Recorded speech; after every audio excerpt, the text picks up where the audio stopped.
Sa ngayon ay may gagawin tayong automatic washing machine na may error code na OE.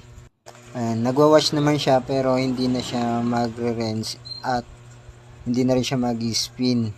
Katapos niya mag-wash, saka lalabas yung error code na OE. Kaya pinalinis na rin sa atin ni customer yung kanyang unit kasi medyo may katagalan na rin daw yung kanilang automatic washing machine.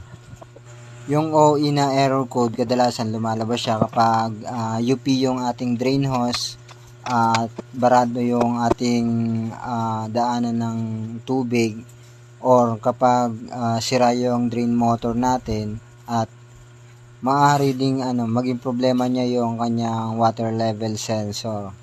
Sa ngayon, tapos na tayo mag-cleaning, binabalik na lang natin yung kanyang mga parts at hindi naman siya gaanong karumihan at wala naman tayong nakitang bara sa kanyang drain hose at okay naman yung kanyang drain motor. Ngayon, susubukan natin paandarin yung unit at nakita nga natin na hindi tumugma yung tubig sa naka-indicate sa ating water level. Kaya dito na makikita natin na water level sensor yung may problema sa ating automatic washing machine. Ngayon, pinalitan na natin siya.